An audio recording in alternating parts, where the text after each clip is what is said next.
After my first day at the Star of Hope, when I arrived, that for me was the beginning of my whole new life.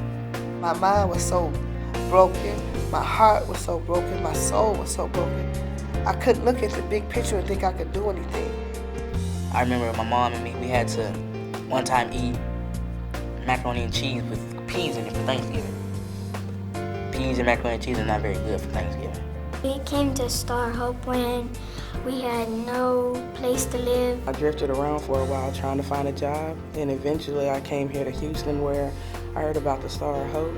Everything that I did at the Star of Hope was a part of the puzzle for me to become whole.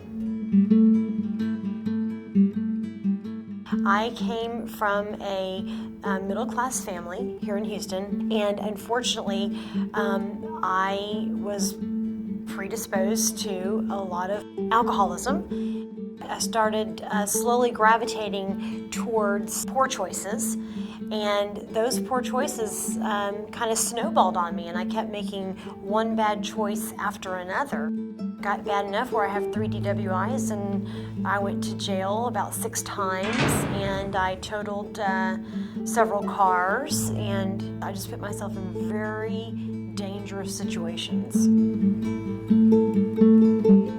My life and my childhood was just always a struggle. There was nothing that was ever defined, not really a home was defined. My mother was a teen mom. She placed me in a garbage can, put me on a porch so somebody could find me. When I came to Star Hope, my soul was beat up, broken, mangled. It was, I didn't want to live. I didn't want my son with me. I definitely, one thing I wanted to hide very much so was the fact that I had a degree. I did not want anybody to know I had a degree. Because smart people don't let things like that happen to them. Society says smart people don't let things like that happen. That just does not happen. When I got to Star Hope, I was 12. I was bad. My mom was going through her personal issues. I looked up to Michael Vick and Lil Wayne. I feel like I gave Star Hope a run for their money. My story, in a lot of ways, I like to compare it to the story of Paul, the Apostle Paul, on his road to Damascus, his conversion that took place, his destruction of Christians, destroying God's people. In a way, my story was one of destroying God's people, their lives. And I was doing that through the dealing of drugs. And I've done that since the age of 13. I've done it for 27 years.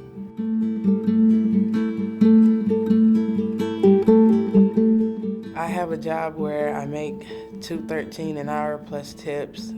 I went from being a waitress to a cook to having some management experience, and after 10 years of being in this industry, I'm back to waiting tables. Before Star Hope, my mom and dad used to fight, and they used to argue and scream and yell. I felt like what people tend to think homeless people look like. Drunk, drugged, mangled, beat up, dirty clothes. I felt grungy like that on the inside. My inside felt so raggedy. When you have it all and it's all just taken away from you, it's a really hard feeling. And especially when you have children and they're young and they don't understand what's going on, and it makes you just, I don't know, you just feel so sad. Before I came to the Star of Hope, I just thought it was a homeless shelter. That's what I thought it was. Just a place where people just go and just stay on a cot, because they had nowhere to stay overnight, and then they might have left the next day, and just a place for them to stay. I had no idea the magnitude and/or that they had more than one location. A common misconception is that the Star of Hope only services men. That's not true. The Star of Hope services men, women, and families. Anybody who thinks Star of Hope is a short-term program, just a quick fix, 2 hots in a cot, negative. So wrong. It's so much more. So much more.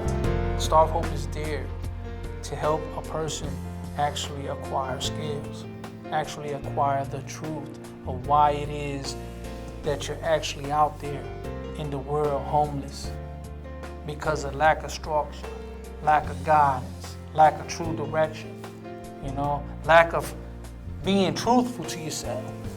It's a program to awaken the dead to be alive again. That's the first thing they do. It's like they take these resuscitators of love and shock you back into life. You know what I'm saying? And show you some people care. They change your thinking. They change your attitudes. They change your behaviors. They gave me structure, boundaries, responsibilities, consistency, and they did it lovingly. They did it lovingly. Piece by piece, a little piece of the personal development program, a piece of the spiritual life program, a piece of teaching you how to have effective communication skills program, all intensive counseling, one-on-one counseling, anger management. All of that's work, hard work.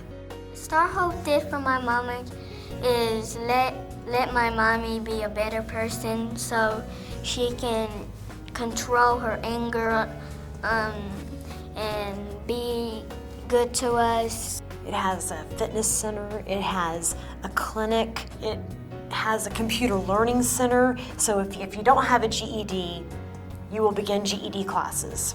If you don't have interview skills, they'll put you in touch with the right entity to get that skill. When you walk into place, when you walk into that Star of Hope and you come out, you don't come out the same person. I thank God for the day that He allowed me to see, opened up my eyes and allowed me to see people for who they were, finally, and they were God's creations. I couldn't see people like that before. When you walk in the door of the Star of Hope, you may walk in without a plan, but once you're there, they help devise a plan for your life. I really don't know how to describe it, but the only thing I can tell you is that since I've been at the Star of Hope, there has been a piece of my life that I've never experienced before. If it weren't for the Star of Hope, I would sincerely be dead, in jail, or raped. If not all three. My soul went from just a flatline dead to being resuscitated back into hope and a future and a plan and a purpose. In Jeremiah 29:11. I know the plan and the purpose I have for you. And literally, piece by piece, that scripture became my life. I have a hope, I have a plan, I have a future, I have a purpose. And Star Hope helped me map that out step by step. Be still, there is a healer. His love is deeper than the sea. His mercy is unfailing. His arms a fortress for the weak. Let faith arise. Let faith arise. I lift my hands to believe again. You are my refuge, you are my strength. As I pour out my heart, these things I remember.